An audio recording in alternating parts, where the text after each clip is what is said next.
ഇത് മാസ് മോട്ടോഴ്സിൽ നിന്നാണ് Honda deo വണ്ടി നമ്മൾ വർക്കിന് ആയിട്ടുണ്ട്. നമുക്ക് അതിനകത്ത് പറഞ്ഞിരിക്കുന്നവർക്ക് എഞ്ചിൻ ഓയിൽ മാറ്റണം, ബസർ ഒരെണ്ണം സെറ്റ് ചെയ്യാണ്ട്, ഫ്ലോർ കവർ ഒരു സൈഡ് ഇങ്ങനെ പൊളിഞ്ഞ് വന്നിട്ടുണ്ട്, അപ്പോൾ അതൊന്ന് റെഡിയാക്കണം. അതേപോലെ തന്നെ മിറർ യോക്ക് കംപ്ലൈൻറ്റ് ഉണ്ട്, അതായത് ലൂസായി കിടന്ന് ഇളകുന്നുണ്ട്. പിന്നെ പറഞ്ഞേക്കണത് ജനറൽ സർവീസാണ്. വാട്ടർ സർവീസ് വേണ്ടാന്നാണ് പറഞ്ഞേക്കണേ. പക്ഷേ ഇതിൻ്റെ ഉള്ളിലത്തെ അവസ്ഥ വളരെ മോശമാണ് കേട്ടോ. കാരണം എന്ന് വെച്ചാൽ അതിൻ്റെ ഉള്ളിലൊക്കെ ചെളിയുണ്ടെങ്കിൽ ഇതേപോലെ ഫുള്ള് ചെളിയാണ്. അപ്പോൾ ഒന്ന് കഴുകുന്നുണ്ടെങ്കിൽ ഈ ബോഡിയും കൂടി ഒന്ന് അഴിച്ച് കഴുകുകയാണെങ്കിൽ നന്നായിരിക്കും. കാരണം അത്രയ്ക്ക് അതിൻ്റെ ഉള്ളിൽ ചെളിയുണ്ട്. പുറമേത്തെ അല്ല ഉദ്ദേശിച്ച്, ഉള്ളിലും നല്ല രീതിയിൽ ചെളിയുണ്ട്. കഴുകുന്നത് നന്നായിരിക്കും കേട്ടോ.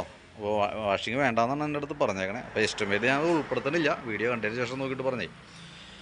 നമുക്ക് സർവീസിൻ്റെ ഭാഗമായിട്ട് നമ്മൾ വണ്ടി വർക്കിന് കയറ്റി ബാക്ക് ബ്രേക്കൊക്കെ ചെക്ക് ചെയ്യാൻ വേണ്ടി അയച്ചിട്ടുണ്ട്. ബ്രേക്ക് ലൈൻഡർ നമുക്ക് നമ്മൾ കിടക്കുന്നത് കമ്പനി ലൈൻഡറാണ്, ഹോണ്ടയുടെ ഒറിജിനൽ ലൈൻഡറാണ്. വലിയ പഴക്കമായിട്ടില്ല. അപ്പോൾ ബ്രേക്കിൻ്റെ ക്യാമൊക്കെ ഒന്ന് അയച്ച് ഗ്രീസ് ചെയ്യാം, അതിനുശേഷം നമുക്ക് റീസെറ്റ് ആകാം. അതേപോലെ ബാക്ക് വീല് പിടിപ്പിക്കുന്നത് ഈ ഒരു ഷാഫ്റ്റിമ്മയാണ്.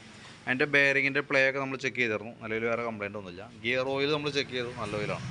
പിന്നെ ബാക്ക് ടയറിൻ്റെ കണ്ടീഷൻ നോക്കി, ടയറും അത്യാവശ്യം നല്ല ടയർ കിടക്കണേ, വലിയ പഴക്കമായിട്ടില്ല. അപ്പോൾ ടയർ പ്രഷർ കാര്യങ്ങളൊക്കെ ഒന്ന് ചെക്ക് ചെയ്ത് നമുക്ക് റീസെറ്റ് ആകാം. പിന്നെ അതേപോലെ നമ്മളതിൻ്റെ എയർ ഫിൽറ്റർ ക്ലീൻ ചെയ്യാനൊക്കെ അയച്ചാണ്. അപ്പോൾ നമുക്ക് ഇതുമ്പോൾ കിടക്കുന്നത് കമ്പനി ഫിൽറ്ററൊന്നുമല്ല, ഡ്യൂപ്ലിക്കേറ്റ് ഫിൽറ്ററാണ്. പക്ഷേ വലിയ പഴക്കമായിട്ടില്ല. അപ്പോൾ ഒന്ന് എയർ അടിച്ച് ക്ലീനാക്കി നമുക്ക് റീസെറ്റ് ആകാം. പിന്നെ അതേപോലെ ക്ലച്ച് ഭാഗവും നമ്മൾ ക്ലച്ച് ഗ്രീസിങ്ങിനൊക്കെ ആയിട്ട് അയച്ചിട്ടുണ്ട്. അത് നമുക്ക് ഓൾറെഡി ജനറൽ സർവീസിൽ ഉള്ളവർക്കാണ്. അപ്പോൾ പീരിയോഡിക് സർവീസിൻ്റെ ഭാഗമായിട്ട് നമ്മൾ ക്ലച്ച് ഗ്രീസിങ്ങിനൊക്കെ ആയിട്ട് അയച്ചു. അപ്പോൾ നമ്മളതിൻ്റെ ഓരോ ഭാഗങ്ങളും ചെക്ക് ചെയ്ത് പോകുന്നുണ്ട്. അതിൻ്റെ variator body, boss driver, roller കാര്യങ്ങളൊക്കെ. അപ്പോൾ CVT ക്ലച്ചിൻ്റെ ഓരോ പാർട്സിലാണത്. അപ്പോൾ അത് നമ്മൾ ഓരോന്ന് ചെക്ക് ചെയ്യാനുണ്ട്. അപ്പോൾ അതിൻ്റെ ഈ റോളർ കാര്യങ്ങളൊക്കെ ചെറിയ തേയ്മാനം, സൈഡ് തിരിഞ്ഞുള്ള തേയ്മാനമൊക്കെ തുടങ്ങിയിട്ടുണ്ട്. തൽക്കാലം നമുക്കത് കിടന്ന് ഓടണതിന് കുഴപ്പമൊന്നുമില്ല, ഉപയോഗിക്കാം. പിന്നെ വേരിയേറ്റർ ബോഡി, ബോസ് ഡ്രൈവ് ഒന്നും വലിയ പ്രോബ്ലം ആയിട്ടില്ല. ബെൻഡെക്സൊക്കെ വർക്കിംഗ് ഓക്കെയാണ്, വേറെ പ്രോബ്ലം ഒന്നുമില്ല. ക്ലച്ച് യൂണിറ്റിലേക്ക് വരുമ്പോഴത്തേക്കും ക്ലച്ചിൻ്റെ ഭാഗം ഇവിടെയൊക്കെ തുരുമ്പിട്ട് തുടങ്ങിയിട്ടുണ്ട്. അതിൻ്റെ ഉള്ളിൽ നിന്ന് തുരുമ്പിൻ്റെ പ്രസൻസ് ഒക്കെ കാണിച്ചു തുടങ്ങിയിട്ടുണ്ട്. അപ്പോൾ അതൊക്കെ ഒന്ന് ക്ലീൻ ചെയ്ത് ഒന്ന് ഗ്രീസ് ചെയ്ത് റീസെറ്റ് ചെയ്യാം. പിന്നെ അതേപോലെ നമ്മളതിൻ്റെ ബെൽറ്റ് നോക്കി, ബെൽറ്റിൻ്റെ കണ്ടീഷൻ നോക്കുമ്പോൾ ബെൽറ്റ് നമുക്ക് കിടക്കുന്നത് കമ്പനി ബെൽറ്റ് ഒന്നുമല്ല, ഡ്യൂപ്ലിക്കേറ്റ് ബെൽറ്റാണ് നമുക്ക് കിടക്കുന്നത്, റോൾ എന്ന് പറയുന്ന കമ്പനിയുടെ. പക്ഷേ നിലവിൽ കുഴപ്പമൊന്നുമില്ല, വലിയ പഴക്കമായിട്ടില്ല. അപ്പോൾ തൽക്കാലം നമുക്ക് അത് തന്നെ ക്ലീൻ ചെയ്തിടാം, അതായത് എയർ അടിച്ച പൊടിയൊക്കെ ഒന്ന് പറഞ്ഞ് റീസെറ്റ് ആക്കാം. പിന്നീട് മാറ്റിയിടുമ്പോൾ ഒറിജിനൽ ഇടണം ഏറ്റവും ബെറ്റർ കേട്ടോ. പിന്നെ അതേപോലെ തന്നെ കിക്കർ വീലൊക്കെ ഒന്ന് അഴിച്ച് ഗ്രീസ് ചെയ്തിടുന്നുണ്ട്. നിലവിൽ വേറെ പ്രോബ്ലം, ക്ലച്ചിൻ്റെ ഭാഗത്ത് അങ്ങനെ വേറെ പ്രോബ്ലം ആയിട്ടില്ല. പിന്നെ മിററിൻ്റെ യോക്ക് ലൂസ് ഉണ്ട്. അപ്പോൾ നമുക്ക് അതിൻ്റെ ഉള്ളിൽ തന്നെ ഒരു ബാൻഡ് പോലത്തെ ഒരു ഐറ്റം ഉണ്ട്, അതാണ് മാറ്റിയിട്ട് അത് റെഡി ആയിക്കോളും. പിന്നെ ഈ ലിവറിൻ്റെ പ്ലേ ഒക്കെ ഇതേപോലെ തന്നെ ഉണ്ടാവും. കാരണം എന്ന് വെച്ചാൽ അത് നോർമൽ നമുക്ക് ഇച്ചിരി പ്ലേ ഉണ്ടാവും, കാരണം ഇത് കോമ്പി ബ്രേക്ക് 2 കേബിളും കൂടി വന്നതുകൊണ്ട് ഫ്രീ പ്ലെയർ അല്പം ഉണ്ടാവും കേട്ടോ. പിന്നെ നമ്മൾ ചോക്കിൻ്റെ കേബിളൊക്കെ നമ്മൾ ചെക്ക് ചെയ്യുന്നുണ്ട്. ചോക്ക് കേബിൾ സ്റ്റക്കാണ്, അപ്പോൾ കേബിളൊന്ന് മാറ്റിയിടണം. കാരണം നമുക്ക് സ്റ്റാർട്ടിങ് സംബന്ധമായിട്ട് എന്തെങ്കിലും പ്രോബ്ലം വന്നാൽ ചോക്ക് അപ്ലൈ ചെയ്യാനായിട്ട് പറ്റില്ല. കേബിൾ മാറ്റി ഇട്ടതുകൊണ്ട് കാര്യമില്ല, നമ്മൾ കേബിൾ ഉപയോഗിക്കുക എന്നുള്ളതാണ്.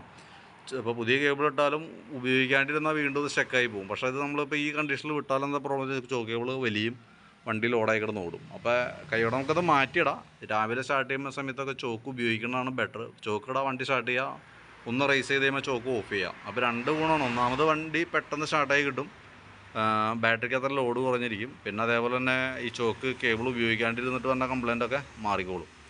അപ്പോൾ കേബിൾ എന്തെങ്കിലും മാറ്റിയിട്ടേക്കാം. ആക്സിലേറ്ററിൻ്റെ കേബിൾ നമ്മൾ ചെക്ക് ചെയ്തു, നിലവിൽ വേറെ പ്രോബ്ലം ഒന്നുമില്ല.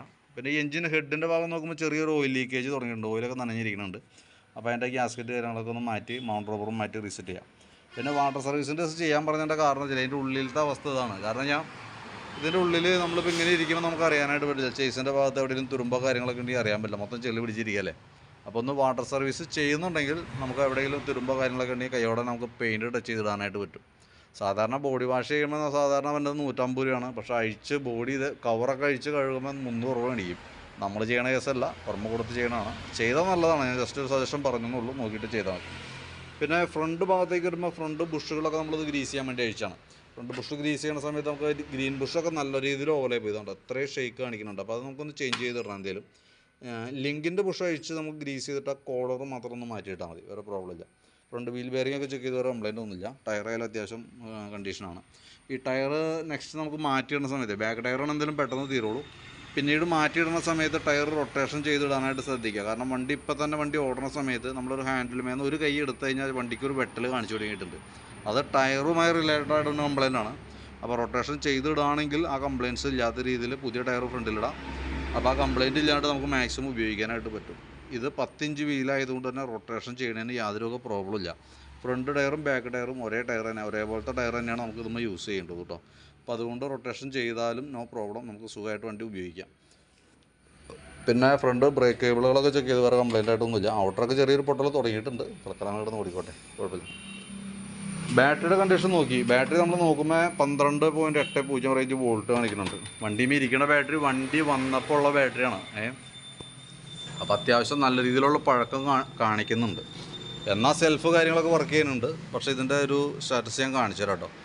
ഇത് നമ്മൾ നോക്കുമ്പോൾ 12.87 വരെ കാണിക്കുന്നുണ്ട്. അപ്പോൾ ഞാനിവിടെ ലോഡ് ടെസ്റ്റ് ചെയ്യുന്ന സമയത്ത് നമ്മൾ ടെസ്റ്റിലേക്ക് കൊടുക്കുമ്പോൾ വോൾട്ട് പോകണം കേട്ടോ. 7 വോൾട്ടിലേക്കൊക്കെ പോകാം. 7.30 വരെ വന്നിട്ടുണ്ട്. അപ്പോൾ അങ്ങനെ വരുമ്പോഴുള്ള പ്രോബ്ലം എന്താണെന്ന് വെച്ചാൽ ഇപ്പം നമുക്ക് നിലവിൽ സെൽഫൊക്കെ വർക്ക് ചെയ്യുന്നുണ്ടെങ്കിലും എപ്പോൾ വേണമെങ്കിലും കംപ്ലയിൻറ്റ് കാണിക്കാം. ആ ഒരു സ്റ്റേജിലാണ് ഇപ്പോൾ ഓടിക്കൊണ്ടിരിക്കുക.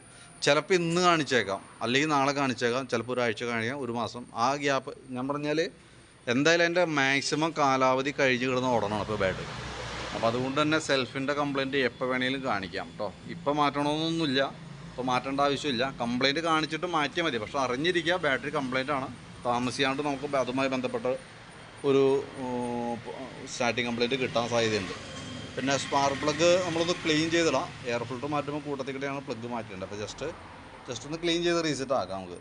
സെക്കൻഡറി ഫിൽറ്ററിൻ്റെ യൂണിറ്റാണിത്. സ്പോഞ്ച് മോഡലാണ്. അതിപ്പോൾ ഇവിടെ പൊടിഞ്ഞൊക്കെ തുടങ്ങിയിട്ടുണ്ട്. അപ്പോൾ അതൊന്ന് ചേഞ്ച് ചെയ്തിടാം. ഏകദേശം ഒരു 50 രൂപ താഴെ നമുക്ക് ഇതിന് കോസ്റ്റ് തന്നെ. അതൊന്ന് മാറ്റിയിട്ടേക്കാം. പിന്നെ എഞ്ചിൻ ഓയിൽ മാറ്റാം. ഇത്രയും കേസാണ് മെയിനായിട്ടുള്ളത്.